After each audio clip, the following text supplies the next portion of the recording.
Yeah, thanks everyone for coming out this morning. I'm Cam, the co-founder of Lyngo, and at Lyngo we're creating AI receptionists for healthcare clinics. So the problem we're solving is that currently clinics are missing more than 50% of calls, and there's a huge admin burden on these clinics as well. So an average allied health clinic in Australia of 3.3 practitioners generally employs sort of 1 to 2 admin staff in order to handle their admin load. The way we're solving that is by picking up every single call using AI. So our AI understands the clinics we're working with, we integrate into their workflows, their practice management system, and handle all the things that a human normally does over the phone using our software without any human intervention needed. A little bit about myself. I'm a Newcastle Uni alumni. I studied mechatronics engineering. I've worked for a bunch of different companies in a reasonably short period of time. I started off at IMC, which is now Pit Crew AI. I like to say that I trained the first AI model on thermal images from them, but Tim doesn't really like me saying that. I then moved on to ResTech, which is underneath the AMP Control umbrella, a partnership between AMP Control and Newcastle Uni. It's a research arm of theirs. Doing, again, more computer vision sort of stuff. I then went to a startup called Toledo in Sydney. They're also Newcastle Uni alumni as well, which did image recognition for fruit and vegetables. So if you go to Coles and Woolies and you put your fruit and vegetables on the scanner, we developed the software that detects what fruit and vegetable that is. And then, did some work for local guys Safi and Hyphen Health in the last few years as well. So mainly sort of focused majority of my career around sort of computer vision, AI-based applications and software development. But before we dive into Lyngo, I thought I'd sort of take a step back and look at where my entrepreneurial journey started. So over on the left here is me as a young buck at 16. And I came across, the first sort of problem that I wanted to solve. So this was around the times that iPhone 3 or iPhone 3Gs came out. And I noticed a lot of people at school started getting these new iPhones and the screens would break a lot. The screens are nothing like what they are today. They were very fragile. You could drop them for about half a metre and they would smash. I think most people in this room probably have a smashed iPhone screen. And I thought, damn, everyone has these broken screens. So I grew up in Tamworth, which is about 3.5 hours west of here, and there's nowhere there locally to get them fixed. I think the closest Apple store at the time was Sydney, which is about a 5.5 hour drive away. So really the only option was to drive to Sydney or to send your phone away for a week or two. So I thought, okay, maybe I can do this. I used to sort of fiddle around and play around with different things, and maybe I can solve this. But I had no idea. So I looked online, started researching, and I came across this course which basically gave you everything you need to know how to fix iPhones. So all the instructions, I would set you up with the tools, set you up with a couple of screens to get you started. But there was a problem. It cost $1,000 and I didn't have $1,000. So I did my first funding pitch. I didn't realise it was a funding pitch at the time, to my dad. And I said, hey Dad, I've come across this problem. It wasn't as formatted like this, but I've come across this problem. I've got this unique solution. This is my go-to-market. And he said, no. He's like, no, I'm not going to give you the money. I don't think it's going to happen. I was like, damn it, okay. To his credit, he wasn't really the most tech-savvy guy at the time, so he missed out on an opportunity. But I continued on. I thought, okay, Dad's not going to give me the money. Maybe I can figure this out myself. And YouTube did exist back then, but it wasn't anywhere near as big as what it is now. It's quite easy to kind of get access to this sort of information now, but I had to sort of dig through different forums and things, and then ended up figuring out, okay, maybe I can do this myself. But I didn't want to try and risk it on someone else's phone in case I stuffed it up, because I couldn't afford to replace their phone if I did that. So I bought a broken iPhone off eBay, ordered some screens, fixed it, and it worked. And I was like, holy crap, this actually works. And then I sold that one, and then bought another one, sold that one, and I thought, okay, now I'm ready to actually start fixing other people's phones. And then I got it to a point where basically I was fixing sort of 5 or 6 phones each afternoon after school, and I remember I got it down to 17 minutes it would take me to replace the screen, and I'd buy the screens for about $10 and sell the service for $80. So I was netting about $200 to $300 per day, around $1,500 a week, which was a lot of money for a 16-year-old. Anyway, that sort of continued on. And at the time I thought, well, this isn't a real job, For a job you need to get into a suit, go to an office, climb up the corporate ladder. You can't really do this as a living. So I kind of fizzled out. I kind of bummed around for a few years as a classic sort of 18, 19-year-old, did a gap year and sort of scratching around with like what I wanted to do.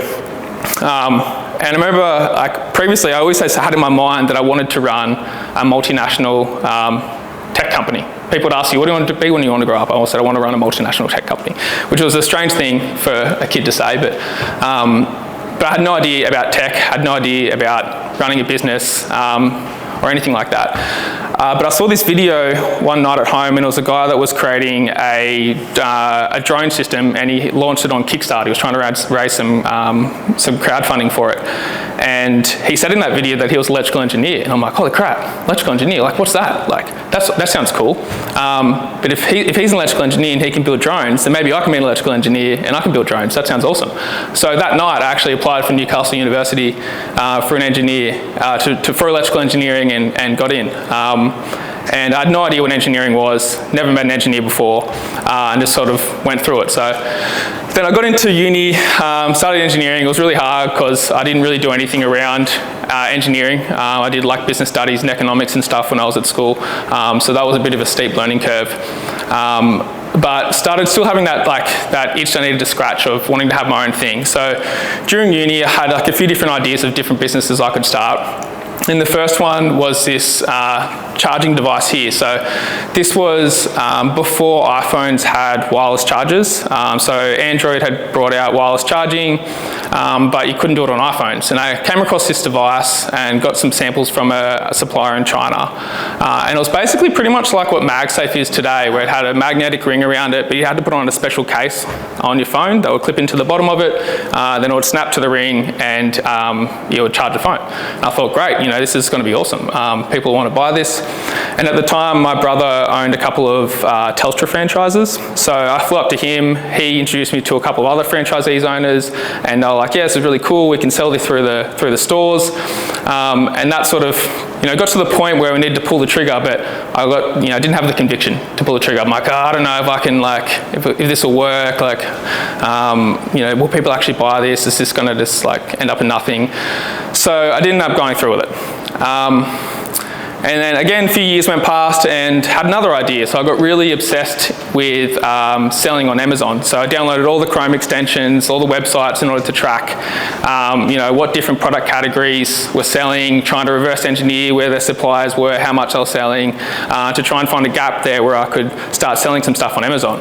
And I came across this product here, which is a little portable camp stove. So it collapses into itself, you put some wood in there, and you can put it in your backpack, and have like a portable little stove. And again, got to the same point where I ordered some samples, I built up some branding, did some testing, but never actually pulled the trigger, never actually sold a single unit. Again, lacked the conviction, thinking, who will actually want this? Will people actually buy this? And yeah, never went through with it. And then, years kind of went by, and I had a few different ideas in software and built a few little tools and stuff. Notably, this thing up here, this concoction, which is actually an automated cold brew machine. So I kind of Frankenstein this thing, which would automatically grind your beans and then weigh it, and then it would put water into it, and then after the cold brew was brewed, it would send a message to our Slack channel to go and filter it out.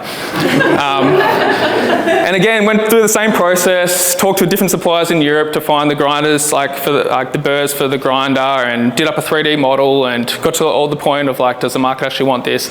But never pull the trigger. So I guess the common theme between all of these is I lack the conviction to actually sort of go all in at it. And I like to sort of, I've always thought, what happened if I actually went through with one of these?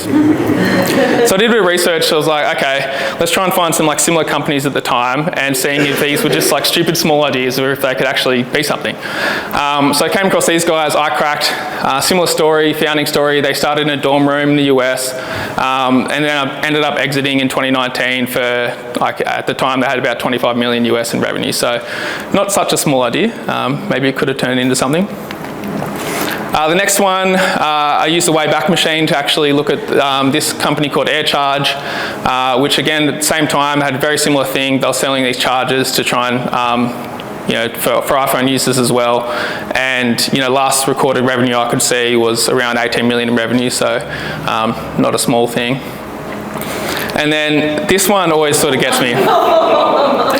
So this, again, is the Wayback Machine at a very similar time to when I ordered this, and this little company called Solo Stove. So as you can see, it's almost the exact same model. I think I actually found their supplier, and these guys have grown into something massive, right? So they were founded a little bit earlier than what we were, I never founded a company, but that I was looking at this idea. And those guys actually, bootstrapped their way to an IPO in 2021 for about 2 billion. How did you do this to yourself? I don't know. Thinking about it now. Anyways, common theme is I obviously just I lack the conviction to actually go ahead with this. And then sort of a few years went by and I was sort of working in jobs, and you can see I kind of changed between jobs because I would get bored and want to try and find something more exciting and trying to force myself up to climb the ladder. And I thought maybe if I just keep climbing this ladder, I'll tick that box, if I can just run some team or whatever. But I never could. So I had a conversation with myself in 2022. I said, are you going to just keep telling yourself and lying to yourself that you're actually going to start a business one day, actually going to go and do it? So I decided to go all in. So mid-2022, I quit my job, and I was working on this idea at the time, which was Grubbelow, and I thought, this is it. I've decided I'm going to leave the business world. I'm going to leave the world of trying to climb up the ladder and go and start my own thing. Made that sort of clear line in the sand of the decision. And the idea was Grubbelow. So Grubbelow was an app that I built. It started off as just a simple app to find different things that were happening at pubs and bars around the area. So things like happy hours and trivia nights, and if you could bring your dog and things like that. And ended up going through that and actually went to the I2N accelerator here. That was really great. I had a bit of traction, I got 1,000 people to download it. A few of these people were coming back each week. Talked to a lot of pubs and bars, and they were really interested in it.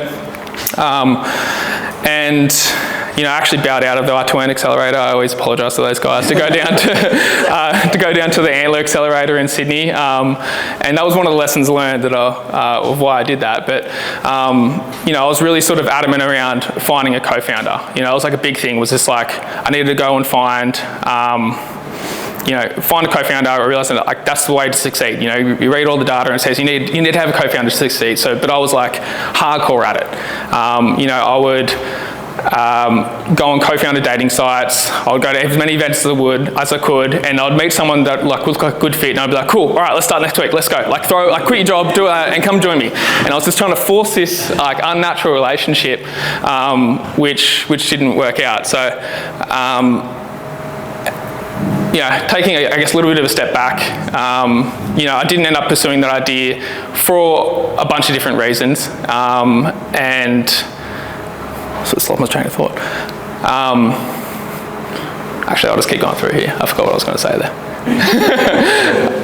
But anyway, so that was one of the main things I took out of that was okay, I was trying to force this, force this relationship that wasn't, that wasn't natural and wasn't going to work. The next sort of lesson that I learned as well is that I ran into what they call a honeypot idea that seems really great on the surface, and I missed the writing on the wall. So a lot of people have tried to do something like this before. They think that the problem was to try and find pubs and bars and hospitality venues, and in my ignorance, I was the reason that they didn't succeed is because their UI wasn't good enough. They didn't have what I have, but it was pretty obvious that that wasn't a huge problem that needed solving. And again, that was sort of leaning into focusing on the solution rather than the problem.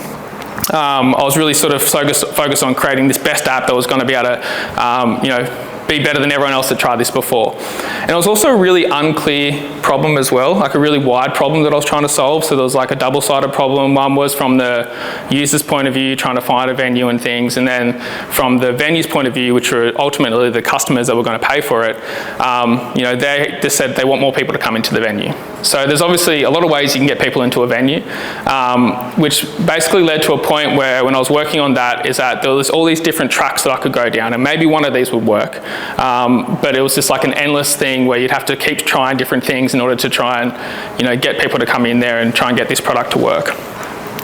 And I learned a lot about the industry when I was doing this as well, which sort of comes into this fourth point is like, do I want to work on this for 10 years? The average, if you're lucky in a startup world, you get to work on something for 10 years, it's successful. And when I was doing the research around this, I didn't sort of realise the revenue breakdown of pubs and bars and how much a lot of it was reliant on pokie revenue. So from their point of view, they were really interested if I could get people to come to the venue to play the pokies. And then I kind of thought, do I want to really optimise this app to lead into that problem? You needed a pokey feature. Basically, yeah, that's what they wanted. They said, can you put on your app when the feature just went off in the pub? So I thought, I don't think this is really like the right idea for me. I wasn't like in love with it, and I did this for 6 months, and I went all in and just got fully burnt out, basically trying to make this happen and trying to force something happen.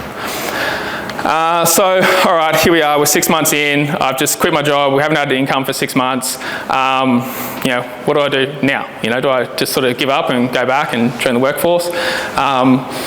And I remember at the end of that year, I went on a camping trip with my wife, was fiancée at the time, but now wife Lucy, and there wasn't much reception there. And I thought, oh damn, it would be so good if we had a Starlink here, but I don't want to buy a Starlink. I only need to use it for these odd occasions. Maybe I could just rent a Starlink. So I went, all right, cool, next idea, boom. Website up, ran ads, bought a Starlink, tried to hire it out, realised it's actually illegal. You can't actually just buy Starlinks and rent them out. And I was like, all right, this is going to be the next one, let's go. And then, Lou said to me, she was like, Cam, just, maybe just chill for a sec. Just take a breath, figure out, what do you want to do? That's probably a good idea. Maybe renting Starlinks isn't the best idea here. I just ended up with a Starlink at home that don't use. So, okay, all right, went back to the drawing board again. I'm like, okay, I definitely want to do this. I want to start my own business. I want to start my company, but let's just take a breath and try and do this in a more in a natural way, not try and force it in a really short period of time. So actually during those different co-founder dates I went on, I came across this guy that we really meshed with. His name's Tame, he's now my co-founder, and he was working on his own idea, I was working on my own idea. We weren't wanting to join each other's idea, and both of those kind of fizzled out around the same time. So we got chatting, and we're both really keen to work on something together. And at the time, it was the end of 2022, so I think ChatGPT came out in November 2022. So generative AI was starting to really kick off, and we both thought this is really cool technology. We think this is going to be some big applications that are going to come out of this. I'm pretty keen to sort of get my hands dirty and build something in this space. So we did actually a trial project together, and we built a website where you could generate AI images and put them on t-shirts and ship them out, just as a way to sort of test the waters of how well we work together, and it worked really well. So he did all the design, I did the engineering stuff, connected up to the APIs and the fulfillment center and things like that, and we did that again over that sort of Christmas break, and we ended up getting something up and running really quickly. And we're like, cool, all right, this is actually, we work kind of well together, we worked remote, things were working pretty well, and there wasn't really doing anything, not many people were visiting it, but then I remember one time actually, we're going from essentially 0 clicks on this website, it was brand new, and then overnight we went to 20,000. We got listed on one of those AI, where to find an AI tool sort of boards online, and yeah, 20,000 people came, and we had no restrictions on the image generation, and ended up with a $2,000 bill overnight from our AI provider, because I think at the time it was about 50 cents per image to generate. So again, we quickly scrambled and put some restrictions on that. And we're like, oh damn, okay, look, do you really want to continue on with doing an e-com store? No, okay, let's just shut it down, do something new. And that was a really big tick as well from Tame. I thought we could just shut it down, but he was like, no, I reckon we can actually find someone to buy this. I'm like, I think we sold one shirt, no one's coming here to buy shirts. But we did, we ended up selling that. He found someone overseas who bought that, and we actually ended up making a profit. And I thought, oh, that's really cool, it's a good, good skill set there. The next thing was the honeypot idea, So at the time, there were a lot of different like AI wrapper companies that are coming out, like the really obvious things to do with AI at the time. So here's this new technology. Here's like the first thing you could apply this technology to. Let's be the first people to do that. So like, things like a new ChatGPT interface where you could talk with PDFs, for example, and things like that. A lot of wrapper companies made a lot of money, so there's definitely like money to be made in that area, but we didn't want to build something which had a quick flash and then would die off again. We wanted to build something that would be sort of sustainable over time.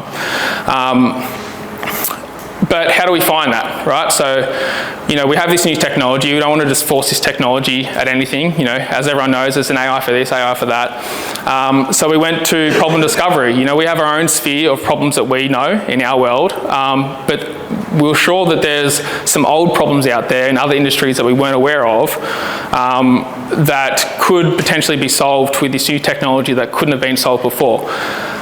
So we just went and talked to a lot of people, talked to heaps of different people, talked to as many different areas, tried to really understand deep workflows in each of these different industries to try and find something that, a problem that we could solve.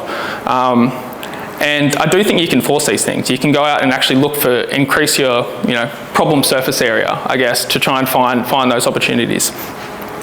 And then the final thing was, work on something that you want to work on for 10 years. And a lot of people say, you need to fall in love with the problem, not the solution. But I think to actually work on it for a long period of time, you need to fall in love with both. Like if you're going to be working on something every day and you like solving that problem, but you hate doing the work, that's going to be really hard to get up every day and do that. And we wanted to be able to work on something that we were excited on working on, and we're also excited to solve a problem for our customers. So how do we do that? Again, talked to lots and lots of people, try to find different problems that existed, and around that time, New South Wales government actually put up a challenge to solve language translation in a medical setting. So they had a problem where they had a team of interpreters. If someone wanted to call up and speak in their language, they'd have to talk to a human on the other side. But these used to get over flooded all the time, and people actually couldn't get a hold of interpreters. So it ended up in it's still a big problem in New South Wales Health, where people that don't speak English as a first language end up with much poorer health outcomes in the country because they can't understand what the doctors are saying for them, and they haven't got the right information to make the right sort of medical choices. So we thought, okay, cool, here's an opportunity. We can get potentially some seed funding from this government grant. Let's have a crack at this. So we spent a lot of time. We spent about 2 or 3 months building out this really solid grant application. We got grant writers to come in. I built an MVP out, and it was looking, it was like, okay, maybe we've got like something here. Maybe, grants are hard to get. You shouldn't ever rely on a grant, but we thought maybe we've got a chance here. And then the government pulled the funding. So they got rid of the grant, and no one got awarded it. So we're like, okay, damn, all right, we've put all this effort in. So where to now? And as part of that, we're playing around with voice technology. So obviously generative AI in terms of like text generation was really accelerating, but we found at the time that also transcription models, so converting voice to text, and then text-to-speech models were also sort of accelerating at that same trajectory. And we thought, okay, this is really interesting. These are getting way better. Voice is becoming way less robotic. Maybe there's something here, and that was sort of the beginning of this like new realm of human-machine interface, I guess, where traditionally right now, like we have graphical interfaces that people interact with machines. A lot of people are starting to implement conversational things, so you can just text, like write and type to interact with a certain product. But we kind of thought, well, the most natural way that humans interact is via voice. Besides going to Musk's like Neuralink, where you can just think about something and it'll do it. The most natural way to interact with something is via voice. So maybe, this text interaction will be a short-term thing, and actually where the world will go will be voice-based interactions. So we thought that was a really interesting spot. Sorry. So again, okay, cool. We've got this voice tech, we're playing around with it. Back to talk to people again. So the most obvious thing was phone calls, and we had no idea. Like, do people still call these days? Is that a thing? Like, I book most of my appointments and stuff online. Do businesses like taking phone calls? Do they enjoy that part of their day? Is it actually an issue? So we began talking to a bunch of different industries. So we talked to golf courses, hospitality, barbershops, vets, doctors, allied health, and kind of found across the board that answering phone calls was a thing that they didn't like doing, and they're still getting quite a lot of phone calls per day. And which led to a really interesting opportunity there of to do that, to solve that. And during this this problem discovery that we were doing, we found as well that it was like a whole bunch of industries could really could benefit from this, but with playing around with the tech, we found that if you actually want to solve that problem and really be able to fix that problem for them, you need to do all the things that a human can do on the phone without them needing to do anything. So there's lots of different sort of low value offerings out there, and we actually experimented with that, with just sort of taking like a smart mailbox and things like that, but it actually ended up with more admin load. So that's what we did. So we found allied health, and we decided to settle on allied health for a bunch of different reasons. So one was it's a really large market. Allied health is also very similar across Commonwealth countries as well. So Australia, UK, Canada, New Zealand are all very similar sort of health structures. So the market was just beyond Australia. They were already familiar with outsourcing their phone lines. So quite a lot of allied health clinics actually use virtual assistants or call centres, normally based in Australia as well, to handle this problem. So they were familiar with trusting someone else to handle it. They had a higher ticket price, so compared to someone like a barbershop, which might charge $30, $40 for a haircut, the average allied health appointment is sort of 100 to 150. And most of the time that requires consecutive appointments as well. So the lifetime value of a patient in an allied health clinic can range from about 500 for physios up to about 10,000 for chiros. So converting new customers was worthwhile, which means that we could sell our product for more and create more value that way. And they also had a huge amount of calls getting missed. So some of the first clinics that we first signed up that didn't use virtual assistants were missing more than 50% of their calls. And we actually did our first product demo to so Tame, my co-founder, he was based in New Zealand, and the demo we did broke in front of this customer, completely broke. Like it just cut out and it stopped, and he said, awesome, I'm in. It's like, I'm missing all of these calls anyway, even if you can pick up an extra 1 or 2 calls a day, like I don't care, like that's sweet. And we're like, holy crap, like people really want this, even if it's broken. So that's what we did, we made it official. So this is a photo shoot recently in Sydney, and we decided to go down this route and really create the best product experience for this vertical, which is allied health. And that's what we're doing. We're creating the world's best voice interactions that can perform actions. So where are we now? So we're live across Australia, New Zealand, Ireland and UK in different clinics across there. We've just integrated with one practice management system, which is Clinico. They have a huge market share, about 60% or so. We have 5 team members, so we've just employed 3 engineers, so 3 engineers, myself and Tame, and we closed 2 fundraising rounds last year, totaling at about 1.2 million. Here's a bit of a demo. Hopefully the audio comes through. Hi, I'm Sarah, a digital team member from Lyngo Osteopath. I can help with making bookings and general information. This call may be recorded to help improve our service. How may I help you today? Hey Sarah, I'm just looking to make an appointment if I can. Of course. Just confirming, am I speaking with Cameron? Yeah, that's me. Great. Have you got ACC cover or will this be a private appointment? No, I don't have ACC, it'll be a private one. Oh, got it, okay. Do you have a preference for which osteopath you'd like to see, Cameron? Or are you happy with whoever's available? Who did see it last time? I think I'll just go with him again if I can, please. You last saw Cameron to tell. Would you like to book with him again? Yeah, has he got any availability on Wednesday available? Let me check Cameron Patel's availability for Wednesday, the 5th of February 2025. One moment. Checking Cameron Patel's availability for Wednesday, the 5th of February 2025. Cameron Patel has plenty of availability on She repeats herself a little bit. Would you prefer a morning or afternoon appointment? Go on afternoon. He's got something around sort of 1 p.m.-ish. Perfect. Town may have availability from 1 p.m. onwards. Would you like to book at 1 p.m. or a little later? Yeah, 1 p.m. sounds good. Let's lock that in.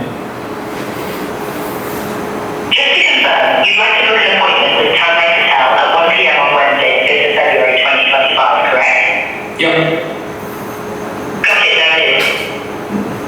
Locking in your appointment with Town Hotel at 1 p.m. on Wednesday, 5th of So you February can come up there. 2025. Thank you, Karen. Your appointment is now booked for Wednesday. I don't know how to pause this, so I'm just going to move off here. So you can see it's not perfect. You know, we do a lot of things to ensure reliability. So you know, for us, you know, getting the agent to repeat a bunch of times is better than misbooking an appointment. So things like making sure that you're actually finding the correct patient record and booking in the correct time is more important than we can sacrifice a little bit of that UX. We are working on that, but that's kind of, I guess, where it is at the moment. But yeah, that's me.